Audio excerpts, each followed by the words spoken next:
Good afternoon, everyone. I think we're just going to go ahead and get started. We're already a little bit behind schedule. We have four great panelists here, along with Edward, who will be our moderator today. So I'm really looking forward to this panel. Current one is for Energy Outlook, and Edward, I'd be happy for you to take it forward from here. And we also have half an hour of question answers, so feel free to save your answers for later. Thanks. Okay, thanks. Everybody hear me?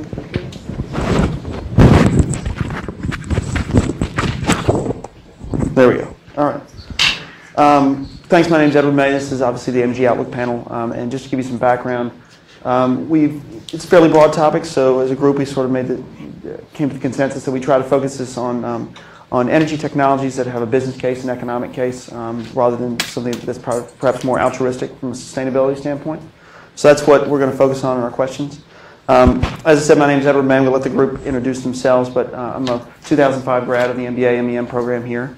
And I will say I've been incredibly impressed at how far it's come since I graduated. I was one of the earlier people in the energy sector, and it's been very impressive. So everybody here should be applauded for how far it's come. I work for a company called U.S. Renewables Group. We're a private equity fund focused on renewable energy. We focus mostly on project investing in the renewable energy space. My concentration has been in hydro, wind, biofuels, biochemicals, as well as biomass. Prior to that, I was an investment banker, actually focused in professional sports. And prior to that, I was an undergraduate at Carolina. So for all you career changers, career shifters out there, it's possible. But for all those who went to undergrad at Chapel Hill, you're probably not going to live that down. So I will just allow everybody to introduce themselves. John, if you want to just start. Sure. So this thing on. It is. So my name is John Saleeby. I work for a company called ABB. ABB is a power and automation business. We make factories and industrial processes more productive, and we try to help generate and deliver electric power more efficiently as well. And so we're a publicly traded company. We're pushing $50 billion in revenues globally, and about 10 of that is coming from the U.S. And I work on a corporate business development team for North America. My boss says he's got a one-word job description, and that's to grow, and that I have a one-word job description, and that's to complain. So I spend my time pointing out white spaces and things that we could be in maybe that would help us do better at the things that we're already doing. And I've got undergraduate degree in electrical engineering from here. And I guess the way I would put that is I got my degree from the Pratt School before it was called the Pratt School. So way back then, and I got an MBA at South Carolina from before that one was called the Moore School of Business. So dating myself a bit, but I've been with ABB for about 25 years now.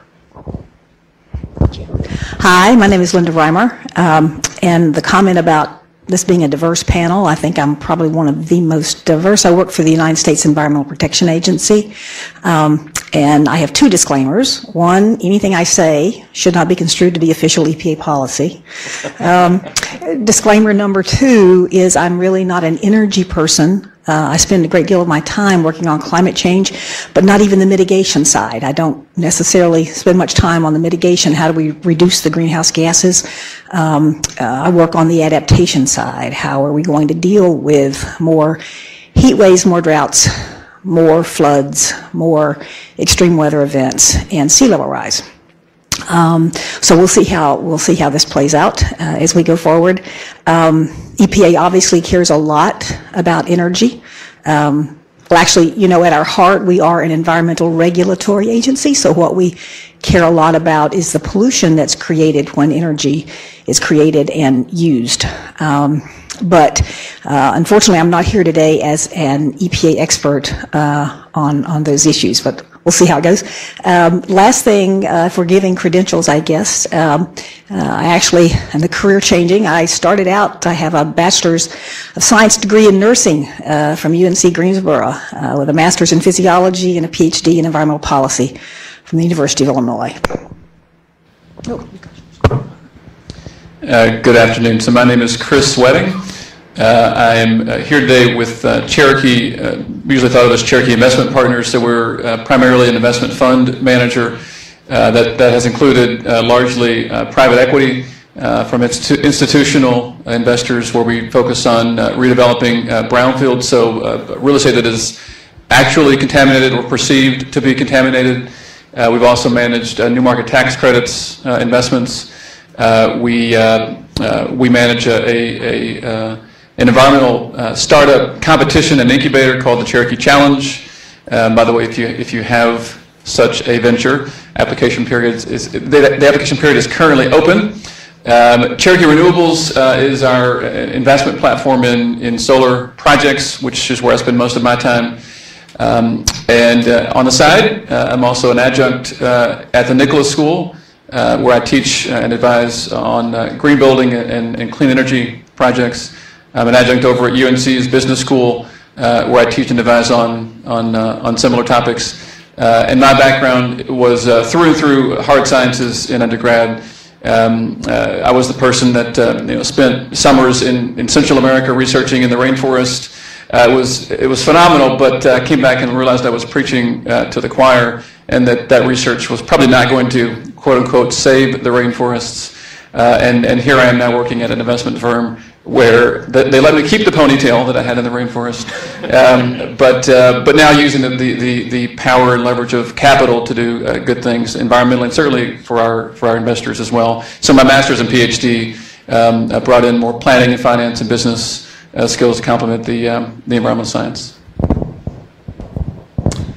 I'm Eric Toon. I'm a faculty member here at Duke in the Department of Chemistry. I came to Duke in 1990 as an assistant professor, and I've been here ever since. My research is sort of bioorganic, physical organic kinds of things, medicinal chemistry. I've done a couple of startups out of medicinal chemistry. In the spring of 2009, I stepped away from the university and went to Washington to help stand up the Advanced Research Projects Agency Energy, or ARPA-E. So I was the second person through the door at ARPA-E. Originally planned to spend just a few months there, but one thing led to another, and it ended up being 3.5 years. So I was program director, developed the electrofuels program at ARPA-E that uses non-photosynthetic autotrophic organisms to produce liquid fuels. I was deputy director for technology, so oversaw all of the technology at ARPA-E, and for the last 8 months I was there, I led the agency. So I returned to Duke full-time at the first of the year, and I'm now leading Duke's effort on innovation and entrepreneurship. Very good. Thank you. So we got a good diverse group, obviously, here. I'll direct this first question to John, but I encourage everybody to jump in whenever they feel like. But at ABB, how does ABB go about identifying technologies that they find it promising? And from the standpoint of ABB's core business, when you see do you go about whittling them down to ones that will be that are attractive to ABB, or potentially new sectors that ABB would like to get into? Okay, I'll try to answer that. Let me this thing on again. Yes. So let me first observe that on your panel, I'm the only person that does not have a PhD and does not have hair. So I don't know if there's a correlation there between working in industry and all this. But thank you, Chris. Thanks for covering me.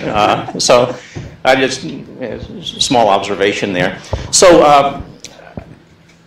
We have a couple of thrusts aimed at new technologies. First of all, we operate in 5 divisions and in North America in power and automation, and each of those has a internal R&D capabilities. We also have about I think it's about 85 PhDs sitting over in Raleigh doing core R&D work. And we have something called ABB Technology Ventures, which is really out there scouting for new technologies that might fit into our core business of power and automation. So we have pretty good exposure to the network of startups out there, and the venture capital and angel investors and those kinds of folks that help us look at what new technologies are surfacing. And we put those through scrutiny reviews through our business units that say, yeah, this is a fit. These are the ones that we think have a chance to fly. And we've invested in a number of them that relate to the energy space, like a couple of Israeli firms that we've invested in lately. Pendulum is a company that does LiDAR. It's detection of shifts in wind currents that help make wind farms more efficient. We invested in another business called Takadu that helps, to the point of the census gentleman in the previous panel, helps companies, water companies, detect leaks in water mains, detect theft, and that spills over into energy efficiency from a standpoint of all the electricity, all the energy it takes to deliver that water, to clean it and deliver it. So there's a couple things going on that we have to scan the landscape.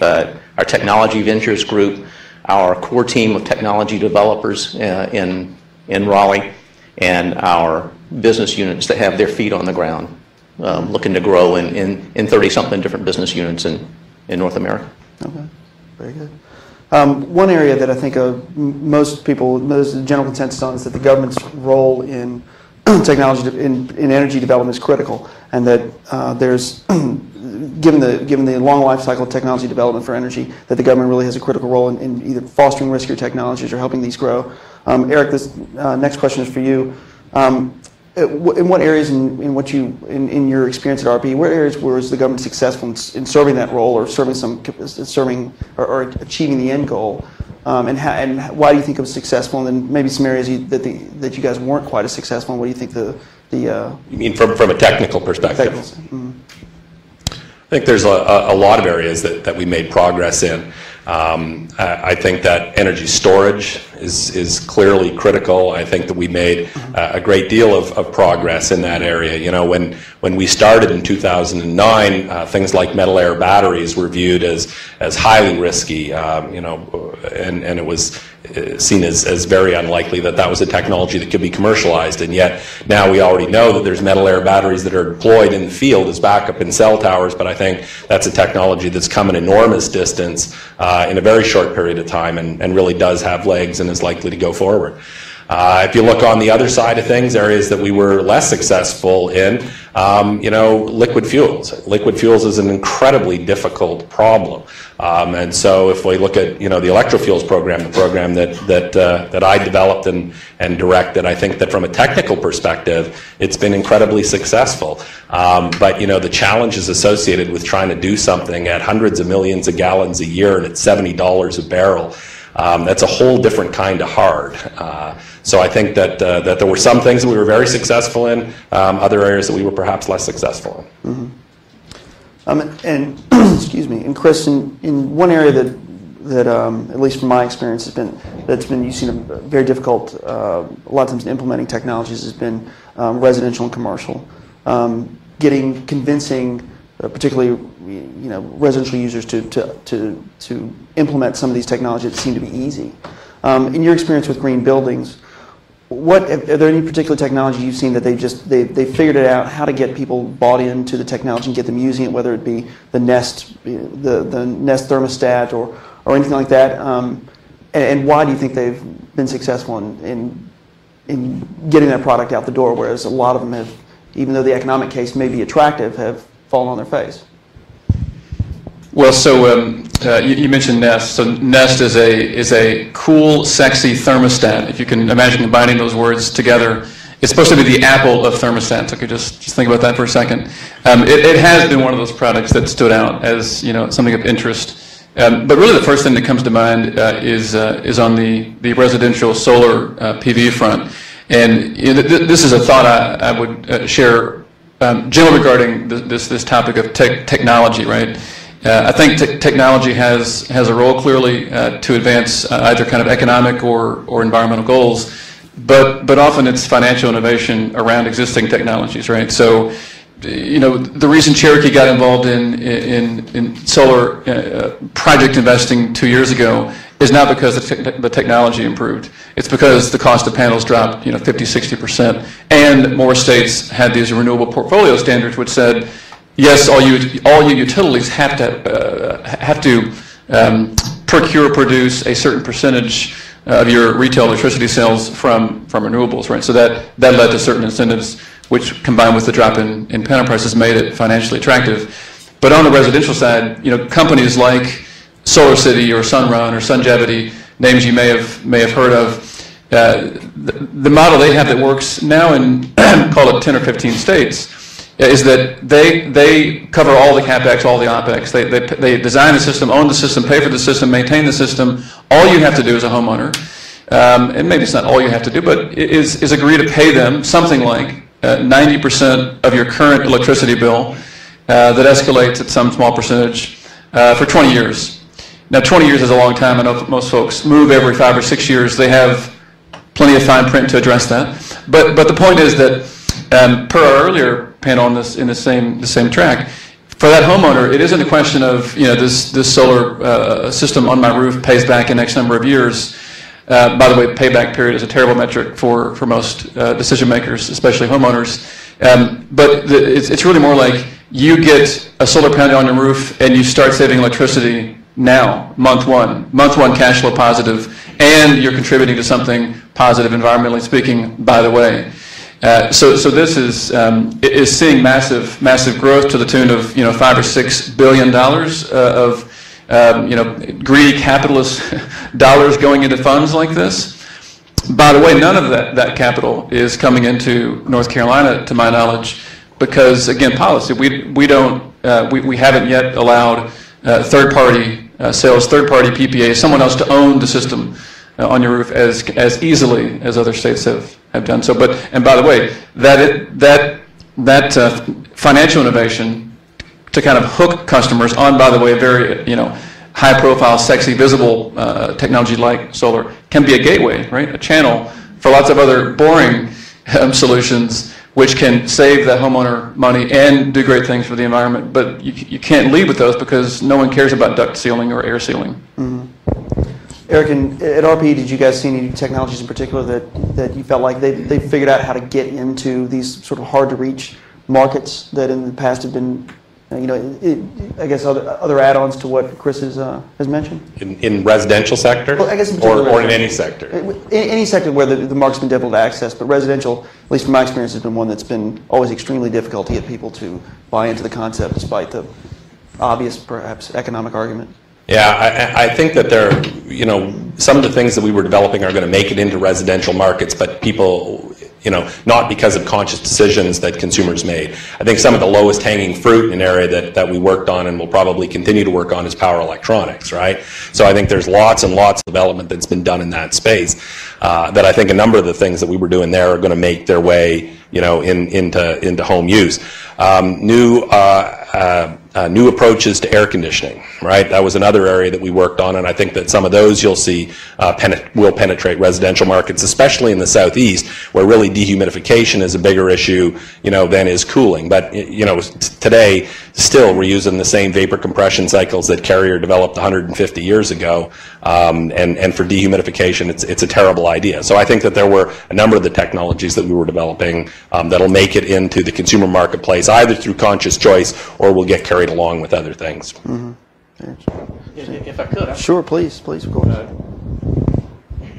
I think companies like OPower have a good model for getting the consumers to just understand, how they stack up versus their neighbors in terms of energy consumption, and maybe educating them and driving change down at their level. And there are companies that are coming out with, and I think in a short period of time, you'll be able to go to Lowe's and Home Depot and buy a home energy storage appliance, much like you buy a refrigerator or a dishwasher or something like that, and plug. And those kind of things are going to help, the availability of those kinds of technologies at the consumer level, sitting out on the shelf, getting shelf space at places like that's going to help.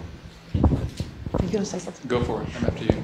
Well, I was just going to follow up back to the first question you asked about, or the first question that you took on government's role in stimulating this. The work that you just talked about was a government program, the funding that's now gone or about to go. Well, I hope not. I mean, we are in a regular appropriation now, so okay. I hope we're going to live. But if that, so I think clearly that's a government role, and I was going to say, if it goes away, where else would that kind of funding come from? Who would invest? Yeah, so I would say that the kinds of things that we did at ARPA-E, nobody else will do, right? I mean, we did very early stage translation. The first demonstration of a technology usually on recently established scientific principles. It's way too early for venture. It's way too early for for any sort of a corporate partnership. There is not a lot of corporate R&D in this country anymore. So I think that very early stage translation. If you go up on the Hill, if you talk to people, everybody gets science. Everybody understands why the government has to fund science, right? Now, that doesn't mean that there's enough money to do it, but you don't get a lot of pushback, right? I mean, the farther you go towards market, the pushback that you start to get is, isn't that the private sector's role? And I think that early stage translation is something that's a little bit of a hole in the donut, that there hasn't been a mechanism to support that early stage translation. I think it's an important role for the government. I think the government's going to have to do more of it.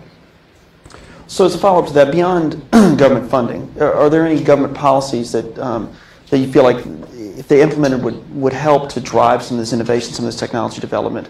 That whether it be carbon taxes or things like that, that you all say, if we could somebody could if we could just have a benevolent dictator, if you will, for half an hour to pass some of these laws, we can get that done. And maybe Linda, I'll let you start with that. I would, getting some price on carbon, I think, would be the greatest thing that could happen in terms of generating funds, stimulating technology, innovation, as well as protecting the planet, climate protection. And back in 2002, 2003, when it became evident that we were not going to be able to get a price on carbon either through cap and trade or a tax, that really forced EPA to use the only regulatory tool it had at that point, which was the Clean Air Act to regulate greenhouse gas emissions. There was actually a conference on this campus. The Nicholas Institute sponsored on the use of the Clean Air Act for climate change and regulating greenhouse gases, and everybody agreed it was not the best tool, that a tax or a cap and trade would be better. But I think that would be an outstanding way to go. I think a great role of government to encourage adoption is in the area of standards. Customers are, whether it's a utility or industrial customer or whoever, they're afraid of things like cybersecurity issues, and to know that the standard has already worked out that helps companies adopt new technologies. Having open architectures and open protocols and standards for that helps them get comfortable that they can use something other than a single source approach to their problem. They can source technologies and solutions from multiple vendors. Having things thought through in standards so that adopting new technologies is essentially future-proof.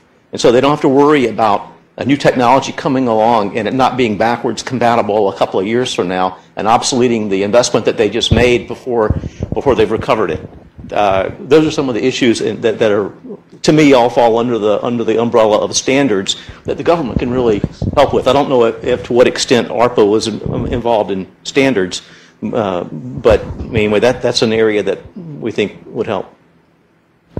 I was just going to say, I'm going to state the obvious, but one of the roles for government to influence, motivate the private sector would be transparency and predictability. So on the predictability side, right, I think about states where we've considered investments in solar projects, and there are these tools called RECs or SRECs, solar renewable energy credits, right, which basically are a way for utilities to subsidize the production or the construction, rather, of renewable energy plants like solar farms.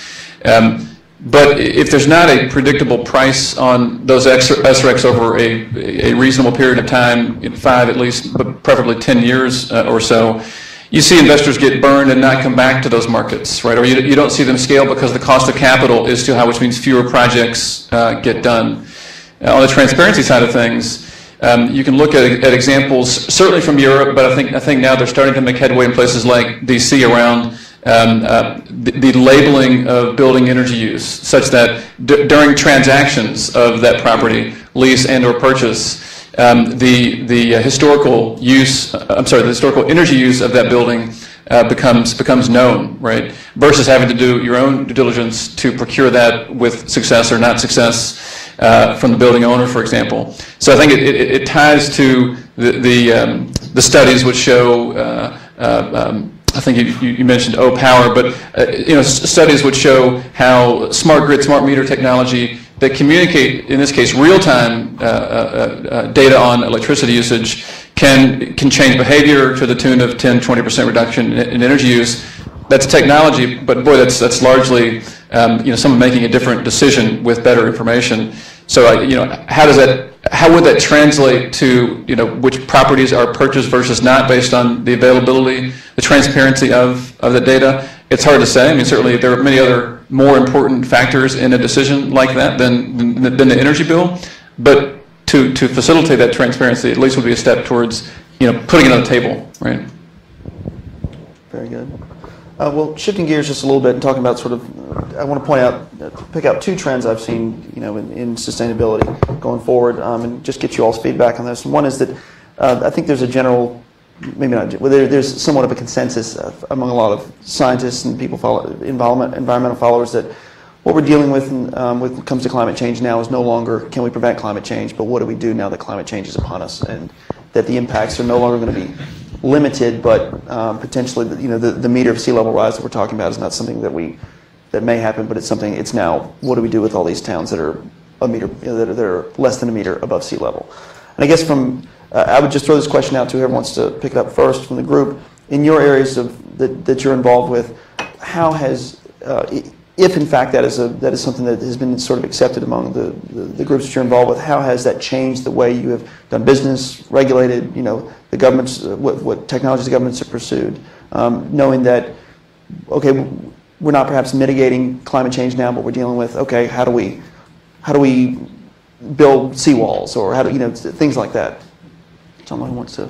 Well, I think we've changed. I was referencing earlier the EPA's use of the Clean Air Act to regulate greenhouse gases, and that was certainly a change.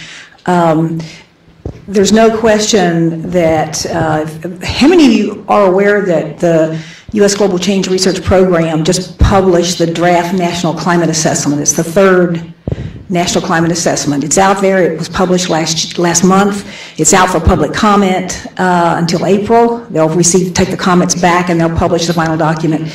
I encourage you to look at that. It goes to over 1,100 pages. And it's not fun reading. In fact, it's not reading for the faint of heart, but they've really tried to make it easy. It's broken out by sections of the country. It's broken out by sectors. And I think if you look at that, if you have any doubt about whether or not the climate is changing, in many ways all you have to do is look around and you know that our climate is changing. Early on, a lot of people said we can't talk about adaptation because that'll detract from the mitigation part.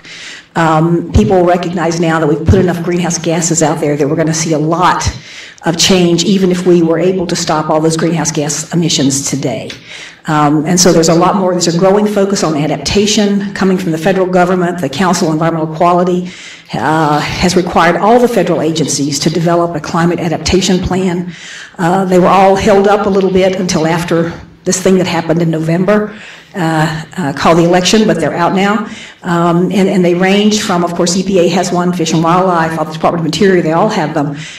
If I wanted to point you toward one to look at, it would be the Department of Defense. They're far more concise than EPA's. We got a little wordy in ours. The Department of Defense's climate adaptation plan is 9 pages long, and it will demonstrate to you how the Department of Defense how much they're concerned about climate change. I think that the elephant in the room on this one is the developing world, and so I'm an incredibly passionate believer that all of our focus on energy should be on the developing world. I don't think that I would support the development. Obviously ARPA-E is something that's supported by the U.S. taxpayers, but I would not support development of any sorts of energy technologies that couldn't be deployed in the developing world, in the BRICS first, and in the rest of Indochina and Sub-Saharan Africa after that. I mean, that's what really blows this all up. You know, the United States is 5% of the world's population, uses 20% of the world's energy, but that's because we're 20% of the world's economy. You know, when the 80 non-OECD % of the world come up to even a fraction of the per capita GDP that the developed world does, that's when everything absolutely explodes. And so I think that we really need to shift our focus away from the OECD world and towards the developing world. And I would just add to that you know, part of that is an issue of you know, greenhouse gas emissions. The other part is you know, better standards of living, right? So I think the latest IEA, International Energy Association, World Energy Outlook from last year talked about 1.3 billion people that lack access to electricity right now. 2.6 billion lack access to good cooking stoves. And so as those populations come online, both a problem but also an opportunity, right? I mean, I think if the right, again, back to financial innovation, if the right financing were in place, and it's not in all markets, financing micro solar systems the size of, you know, these TV screens right here, can be a cheaper form of electricity, lighting, cooking, than the kerosene, which many people resort to in these types of situations.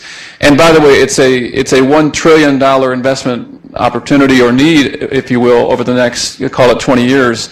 So if one can create a sustainable business around that is certainly keep the business operating, but also there's some profit, some return for some investor, and by the way, serve, you know, 1.3 billion that lack access to electricity in the year, you know, 2013. It seems like that somebody should. People are stepping up, right? But stepping up in a small way. In Ethiopia, where Cherokee has our nonprofit has a house. We've talked to installers of these micro solar systems, talking about great stories of how these really change people's lives, right? And they've done, you know, 10,000 tiny micro solar systems, but Ethiopia alone is a population of 80 or so million, and 80 to 90% of the population doesn't have electricity, right? That's just one country. But anyway, a big opportunity. However you define opportunity. It's very interesting. Viewing those as opportunities as opposed to just sort of places that need aid, for example. I would ask the same question around sort of what we might call the miracle of hydraulic fracking and the excess amount of gas that's happened in the last, that we've really sort of stumbled upon in the last 5 years or so. Similar question for the group: how does that change what you're looking at, perhaps the business lines that you know, from your standpoint, that you're targeting, or a regulation that you're focused on? How has that changed what you're looking at? The fact that all of a sudden you go to now everything's being turned around to export facility, and all we're talking about is how we're flush with natural gas and what we can do with it. Yeah. So a couple things. We see a changing energy landscape that means that natural gas generation is doubled, I think, in the last 10 years in North America. It's being used to convert coal plants, to replace coal plants. It changes the physical distribution of generation assets, which in turn changes the grid and the impacts on the grid. You don't just add a resource someplace and connect it to the grid. There has to be a balancing, an information flow back to the utility, a management of all that. So that's changing the generation landscape in North America, and it's creating problems for utilities, and it's creating opportunities for companies like ABB to help work through that. It's also creating opportunities for companies in areas like water treatment. And enterprise, yeah, these resources are highly fragmented. I mean, they're just you know, hundreds, maybe thousands of sites over a large piece of real estate. And so, how do you manage the information from all that? and control it. So there's a lot of opportunity around that. I don't see that personally as anything that takes away from the need to or actual spending on solar or wind or any other technologies. All that is going on in parallel, I think, unabated by what's happening in shale gas. I would say that the abundance of natural gas can have an influence on whether or not renewable projects pencil, if you will, right? Because as that price comes out, if it's a decent percentage of the fuel grid mix, that means that the avoided cost rate blended is lower, and if your PPA is based on that avoided cost rate, your power purchase agreement, the main source, often the main source of revenue for the project, it's less revenue, right? So, you know, a good thing in terms of, you know, the grid's mix of fuel sources, therefore emissions, not so great in economics in the short term, I think, for renewables. The deals still pencil, I think, for the projects we're looking at. But I'd also say that on our Cherokee Challenge side, on this environmental startup kind of competition incubator, we actually made an investment in a company that was grown here at Duke at various schools, the School of Law here at this school and over at the Nicholas School, called Base Trace, what's called Safe TNA. So they're making a DNA-based tracer, which the fracking companies can put in the fluid as it goes down the well, so that if there's a complaint, an alleged suit against some company for contaminating their well water, there is proof that it is a valid or not a valid complaint. And hopefully the fracking companies which choose to use this tracer, you know, deemed as using kind of best practices in the industry, more trusted companies that deserve that lease that's available for some fracking company to move in on. Yeah, I would just add to what Chris says that, yeah, I think as he says, in the short term it causes some problems maybe for renewables, but the renewable guys are really pushing each other pretty hard. If you look at what's happened to the cost of solar panels and the idea that they're competing with wind and other renewable sources, there's already a whole lot of impetus to keep driving those costs down as well. And so the whole landscape continues to become more competitive. Right. Just and not shoot myself in the foot. I'm not saying solar is a bad business, by the way. Cherokee is not leaving that industry. And if you look at these reports about the grid mix in 2030, 2035, renewables is something like a third of that mix globally, not domestically. And solar is projected to be the fastest growing form of renewable energy of those renewables. I wanted to make a comment on hydraulic fracturing. You may or may not know EPA is conducting a big study of hydraulic fracturing. In addition to concerns, there are concerns about escaping methane emissions, and methane is about 24 times more powerful a greenhouse gas than carbon dioxide. And so there are those issues. There's also the issue, we talk about sustainability in water. You heard about water this morning out in California. We talked about water here in the previous panel. It consumes a huge amount of water, and then how you treat that water when it comes back is also an issue. And so I think the jury is still out, and you may be following what's going on here in North Carolina last year when the General Assembly created a Mining and Energy Commission, and they're in the process of writing rules. And when you mentioned that tracer, I was wondering, would that be required? Would anybody do it if it wasn't required? And I guess it would be a sign of a company that was trying to do things in the best way if they chose to do it. We'll see how the market responds. So I'm going to shifting gears just a little bit more towards sort of focusing on technology. And Eric, maybe I'll start with you since you're involved with RPE. But is there anything out there that you've seen that sort of maybe looking at a 10-year time horizon, maybe longer, that you say, if that ever got traction, if that actually worked, that somebody's working on right now, that could really change the way we use resources, the energy efficiency, et cetera. Yeah, I mean, sure. So we can talk about technology in a second, but I think that it's important to recognize that, if you have that sort of biomedical view of things, right, that there's going to be a Banting and Best or a Fleming sort of moment, right, that there will be a discovery that will change the world, I think you're going to be disappointed in energy, right? Energy is a very different world. It's unbelievably low margins. Scale is something that's almost impossible to comprehend in energy, right? We do energy on a bigger scale than any other human activity. It dwarfs everything else that we do on this planet. And so, that's not to say that it's all blocking and tackling, but it's a lot of blocking and tackling. I had an energy executive tell me one time that everything that's going to be important in energy for the next 50 years has already been invented. Now, we can quibble about 50 years, but it ain't 5, right? I mean, it's just, you have to remember, it took Toyota 17 years to sell 2 million Priuses. 17 years to sell 2 million Priuses. And that's in a market, that the market in the United States for light vehicles is somewhere between 15 and 18 million vehicles a year, right? So the idea that we're going to have a Banting and Best moment and diabetes is going to be cured, right?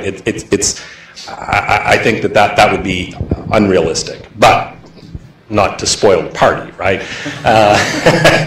So I do think storage is a game changer for lots and lots and lots of things, enabling the penetration of renewables and turning, intermittent low value power into dispatchable power. I think that, it's part of the issue for electrifying transportation, although I think there's much bigger problems than storage for electrifying transportation.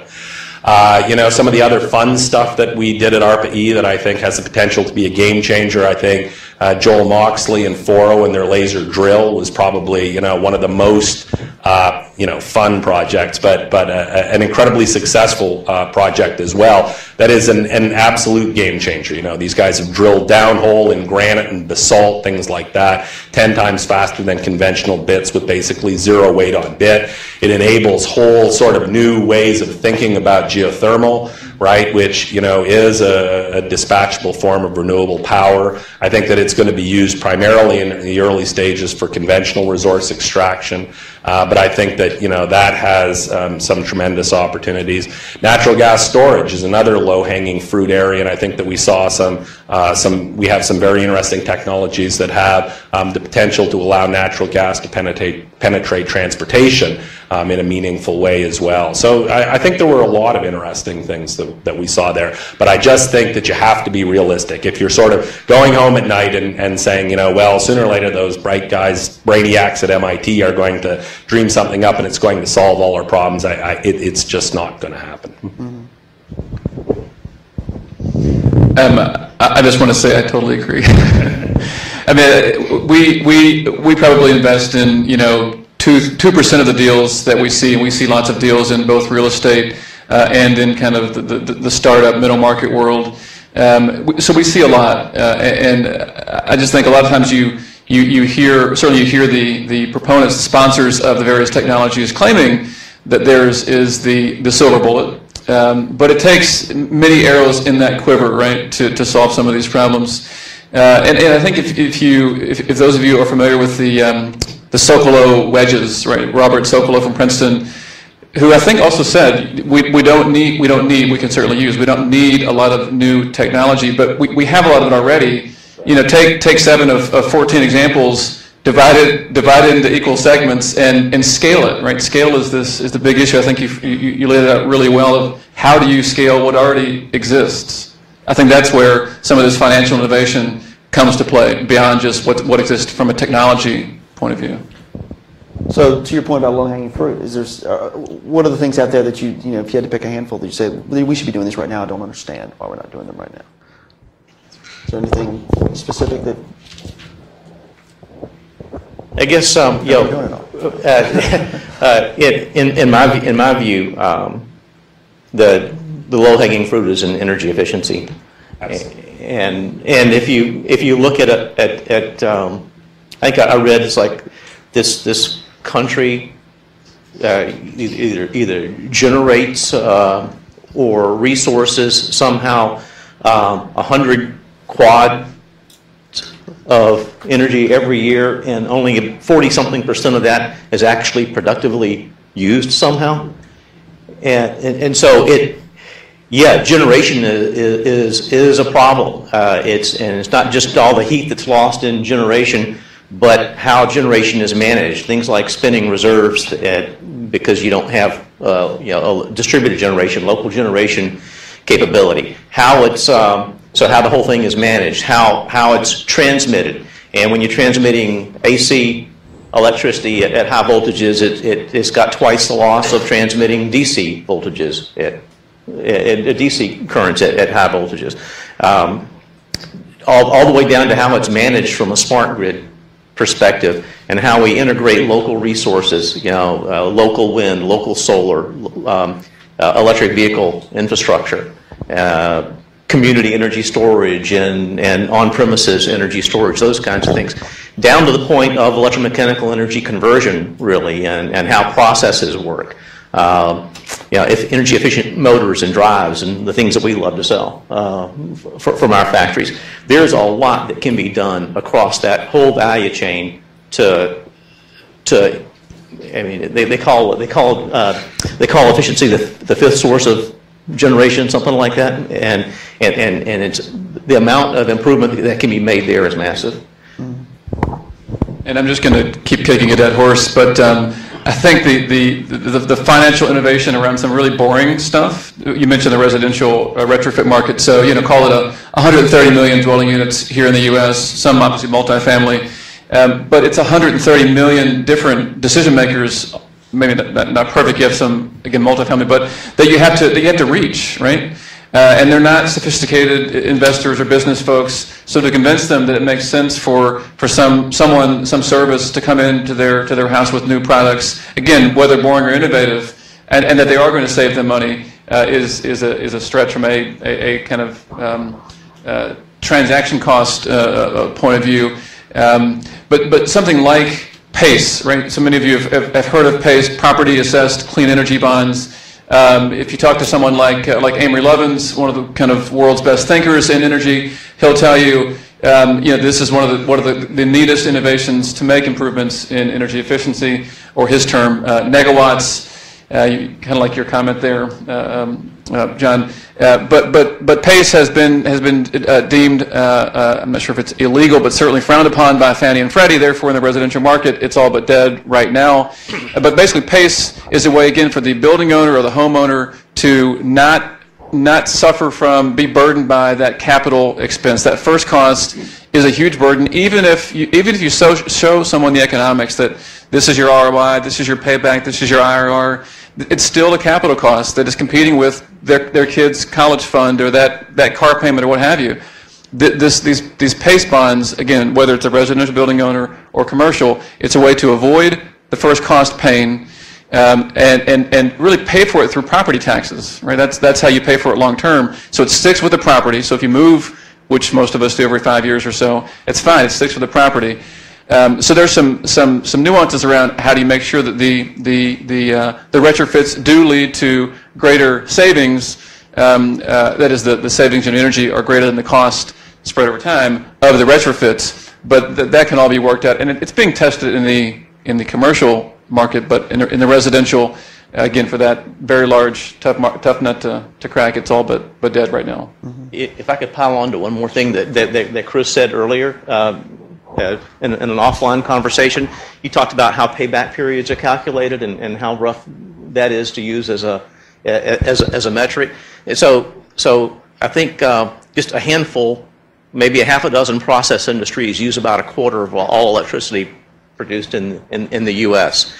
And the biggest culprit by far there are motors and drives. Absolutely. And so, yeah. So if you're the problem is that most of these are publicly traded companies that need to show short-term returns, and so if a project, if an energy efficiency project to replace all that stuff with modern energy efficiency motors and that kind of stuff, Energy Star stuff, if those don't have literally a 1 year, maybe an 18-month payback, then they're not going to get approved. And so the idea that these create long-term benefits, if there were a public policy that could encourage them to go ahead and spend that money now and implement those kinds of retrofits and upgrades, you get a tremendous payback there.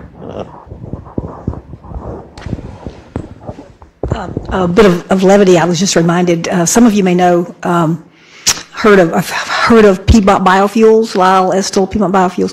Lyle tells a wonderful story about trying to change the behavior of his family with regard to energy, and so they installed, a thing that the family could see how much energy was being used. And his wife came home one day with a 6-slice toaster, and most of the time they were toasting one piece of bread in a 6-slice toaster, and when they pushed it down, he said you could just see the little energy thing swinging around, and he said that was the first thing. It had the shortest life of any appliance in their household. They got rid of that thing.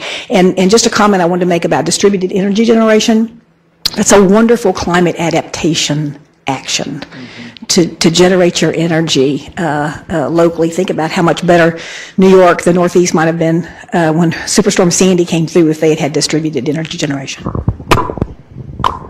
Thank you for that. So shifting a little bit as we're coming to the end of our period, I want to address sort of the reason everybody's here, and that is, so if you guys were sitting in their shoes, what advice would you give them as far as sectors or companies, whether it be large companies, GEs, ABBs of the world, Siemens, or smaller startups that you think are really doing exciting stuff, areas that are very exciting where you think there's going to be a lot of opportunity, that if you were a first, second year business school, joint degree, what have you, you should be, and you want to be in this space, that you should be targeting and focusing on right now? I think there's a number of technology sectors, but I would go back to my issue of look away from the OECD world. I would, say you should be thinking about technologies that can be deployed, in the near term in Brazil, in India, in China. And I think that there are a number of great test beds here in the United States. I think there's a number of great test beds overseas where people are willing to work with technology and to work with investors. So that would be my advice. It would be to look away from North America and to the developing world. And I would say from a kind of training or schooling point of view, to think about being a hybrid, right? Many of you in this class are hybrids with joint degrees, whether it's Fuqua and Nicholas School or with the law school or Stanford School, and I'm biased because that's the path that I've chosen. But I think it gives you some flexibility, adaptability, some staying power, if you will. And I think about my primary responsibilities at Cherokee over the last 7-8 years. They've changed based on whatever the most pressing need was for somebody with some skill set that I had or that was related to what I had. So anyway, I think the being adaptable, being a hybrid, being flexible is key.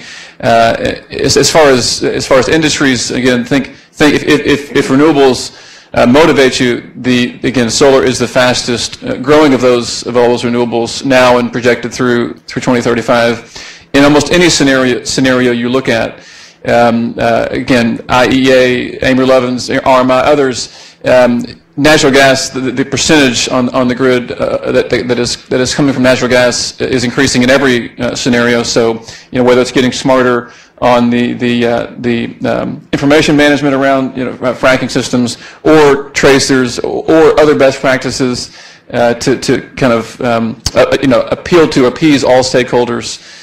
Just 2 more cents to consider. I very selfishly would say come work at EPA. We need your brains, we need your energy, we need your enthusiasm, and bring your education. But I think going forward, just sort of to throw a broad swath over this, we will get a price on carbon. It's not a matter of if, it's a matter of when. And when that day comes, everybody is going to be asking the climate question. Whatever you do, whoever you work for, whatever industry you're in, climate change is going to impact what you do and how you do it. And so be thinking how that might influence your professional decisions going forward. Just to second that with another great nonprofit set of reports, the Carbon Disclosure Project. If you don't know what this is, CDP, you should look it up. The world's largest, pick a number, 5,000 corporations respond to this survey. And if they don't respond, it looks bad. If they do respond, it depends on what your answers are, it looks good or bad. But you have major, major leaders in the corporate world all around the world saying that these risks matter, these opportunities also matter. Yeah, so my one-word answer to that is www.abb.com/careers. But my little bit Long longer word, by the way, there, John. Huh? It's a long word. Yeah. Sorry, I cheated.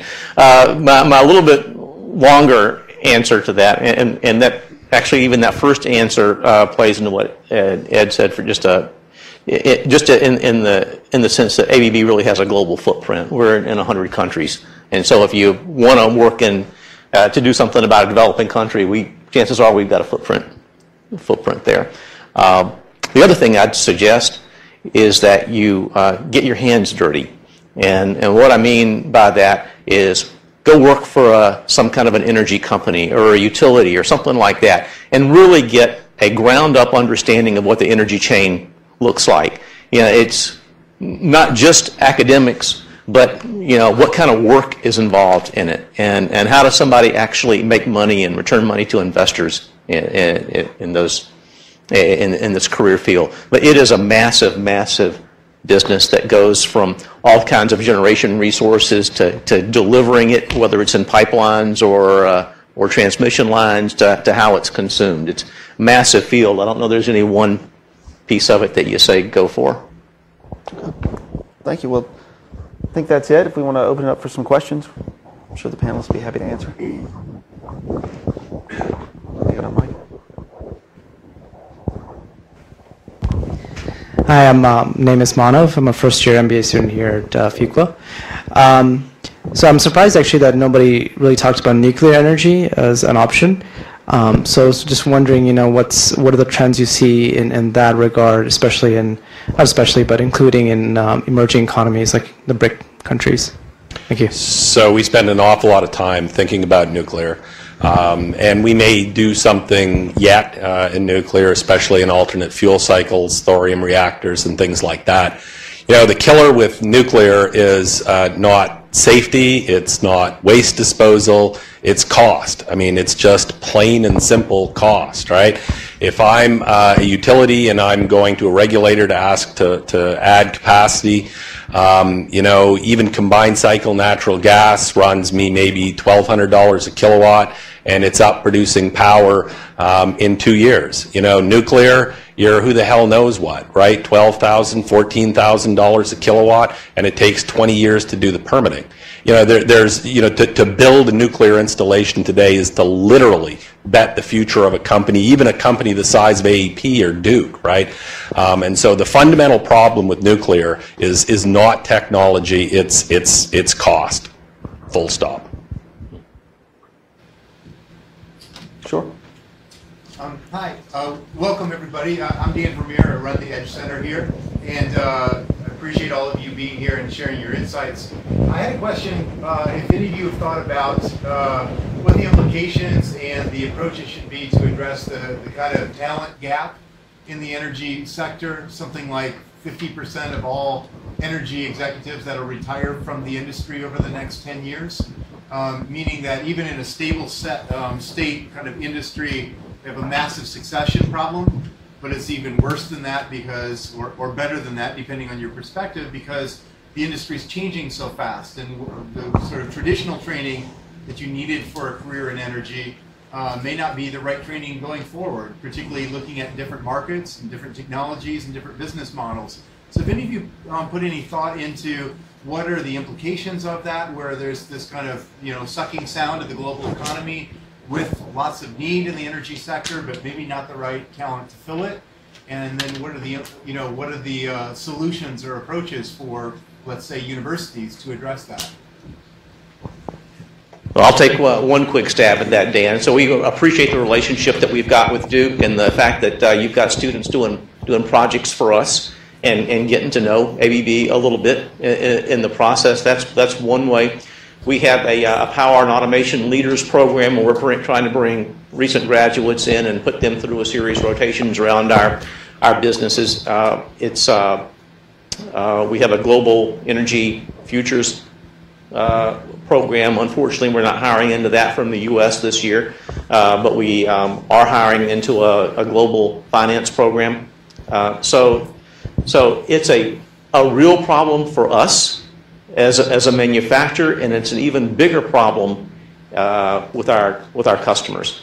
The utilities, the energy industry in general really needs a much better pipeline of talent like what's in this room. And honestly, we're 145,000 people in ABB, and by far most of them are engineers and manufacturing folks. We don't hire enough MBAs. We don't hire enough marketing people, and so we need to find ways to get more of you guys into the pipeline. But I think one way for us are the internships and we've got a guy from this program that we just hired onto our team, Rob Curry, who's doing a great job. He actually tied his research project here in with something that waste heat to energy or waste energy paper that he did for us, and he did two versions of that paper. One public version for the school, and then he kind of customized a version privately for us. That gave us some sort of proprietary insights into it. So maybe that's a way. But I mean, he's a recent graduate of the dual program here, and we love him. He's been great. Energy's always been sort of the little redheaded stepchild of research too, and I think that we need to maybe rethink how we allocate federal resources to research. If you look at the entire research budget of the United States, about $155 billion or something like that, half of that goes to the military, a quarter of it goes to biomedical research, and everybody else, DOE, NSF, NIST, the lot, split up the last quarter. And if we hire some bright new assistant professor at Duke next year, and before she comes up for tenure she cures cancer, I'm still going to die, right?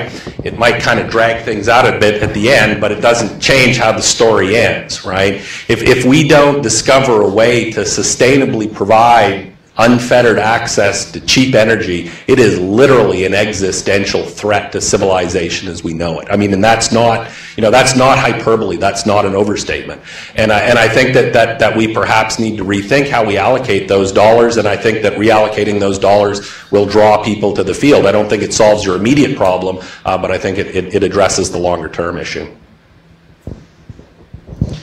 It's really hard to follow a comment like that, but. Mine seems so minuscule now in comparison. I was going to echo, John, your comment. You mentioned how Rob partnered with ABB for a project or his master's project. And I was going to say that for those of you all that have that kind of structure as part of your degree program, it is a great way to get your foot in the door. It's exactly how I got my foot in the door at Cherokee back in 2003 or so. I wanted to have applied research. I wanted to have a client, make it useful, not sit on a shelf somewhere. Anyway, if you can do that, whether it's for a master's project or just an independent study, I know that Edge facilitates those opportunities. Please do so. You get to show what you can do in a almost completely low risk kind of structure for the company. I'm Fred Robinson. I'm a third year in the dual degree program between the Nicholas School and Fuqua. Just based on listening to you guys talk today, it seems to me like there is a role that the government should play in commercializing technology, and they probably don't do a good job at it. Just a good example is hydraulic fracking, right? So it kind of took off, and then you had this process where like the federal government and the state governments had to come in and kind of like catch up to the technology. I'd just be interested to hear your process. And I think, Chris, you were talking about it too. It's like financial innovation, where you kind of have to like circumvent existing regulatory structures that are kind of acting as a barrier to like the evolution of the technology, even in a sense. And I would just be interested to hear what you guys think. What kind of role should governments take in helping to commercialize technologies? And do you think that there's areas that we could take advantage of, or do you think that there's areas that we're really weak on? I would just clarify that when I say financial innovation, I don't mean going around regulatory barriers. But that's the bankers. Right. Yes, something like that. That's my only comment, by the way. My personal perspective, I don't know if I speak for ABB in this, is that we really need government's involvement in the early stage technologies, and maybe even to the point of pilots and demonstrations. Beyond that, I don't think we need government involvement in picking winners and losers in commercialization. There's a kind of a good list of companies that didn't make it, that were well funded by taxpayer dollars, and that probably was overstepping the bounds. And yet, to be competitive and to help companies like us move forward with core technologies, fundamental technologies, ARPA is a great place for the government to be investing, and then for the government to help sort of clear the way. I mean, there's a lot of existing technologies that could be deployed, for example, in transmission siting. So how can the government help to expedite transmission lines that, think of it as a, Interstate 80, as it goes out through Nevada, might not matter very much to North Carolina, people living in North Carolina, but it's part of that national transportation system that gets goods from one place to another. And if you think of the grid like that, a grid crossing an area that might not have direct benefits to, so the government needs to still create that same kind of network for electricity that it has for, it has to not create it, but facilitate that same network for electricity that's done for superhighways. Just a quick comment. EPA's mission, of course, is not to stimulate industry, but by the same token, our role should not be to burden industry down with rules that don't make sense and nobody can understand or when they read them. So I think other federal agencies, the Department of Energy, may have a role. EPA actually used to have, I've been sitting here trying to remember the name of it. It was a technology innovation program where we worked with industry, and I just learned about a month ago that that program no longer exists. Whether it died a budget death, I don't know. I've been trying to remember it while you've been talking back here. So we used to have things like that, and I think there are creative ways that an agency such as EPA can work. Clear rules, regulatory certainty. I think there are things we can do. I would just say maybe on the DoD side, they have a program called XFOB, which is Experimental Forward Operating Base, where it's an opportunity to really field test early stage companies like battery technology and see how it works for a patrol unit that's out at a forward operating base, to prove whether it's worth scaling beyond just a test case. And then for a company that gets to test their technology in this XFOB setting, what an amazing opportunity for a long-term customer, right, at scale. Anyone else? First of all, my name is Chris Newman. I'm from the community. John, I just ended a 12-year career with Progress, so thank you for the good work for your utility comment. Before they saw the downturn in the economy, Progress, and I'm sure some of the other utilities, there was a big campaign on energy efficiency that they pushed towards their customers. They had the guy dressed up as the CFO light bulb. Once you saw the down, and they were, if you looked out their curve, they were capacity short going out 5-10 years. Once the economy downturned, they didn't have that problem, and that campaign went away. There was not the need, to spend the money on the campaign, or their capacity situation changed.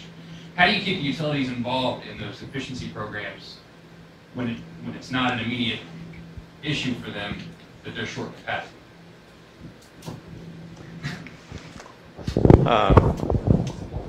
You guys might have some thoughts on that. I don't know that sort of we're the ones that are trying to keep the utilities involved, but I can tell you that as they are responding to MATS regulations and taking coal plants offline and doing things like that, they are once again encouraged to create energy efficiency programs. It's that the utilities have this thing about losing revenue they only want so much efficiency because they want to be able to sell a lot of Right, so electricity. You're asking their customers to use less of the product that they're selling. Yeah, exactly. And it's a cap, you know. Yeah, exactly. But there's enough in place, I think, with mercury reductions and those kinds of things that they're having to. And simply, the coal fleet is really old. It's been a long time, since a new coal power plant was put up. So they've got to do some retirements, and they've got to get involved with energy efficiency programs. And what we're finding, fortunately, is that some of the utilities, like Duke now, they're coming to us and saying, well, you know something deep about oil and gas processes and metals and mining. How can we work together to go and help our customers implement energy efficiency projects? So I think we're seeing a shift there with utilities starting to implement more. So maybe it's a cyclical thing, I don't know, but we're starting to see more utility engagement with us and a kind of a three-way thing with their customers. I also think that the business model for utilities, where they exist to sell kilowatt hours, is changing, right? I think that business model is going to go away. I think we're going to see additional distributed generation, increasing penetration of renewables. I think power reliability is going to be a bigger thing. So I think that the fundamental business model of generating companies, where you sell kilowatt hours at 10 cents a kilowatt hour, is going away. I think that's probably all we have time for. So let's take a chance to thank the panelists.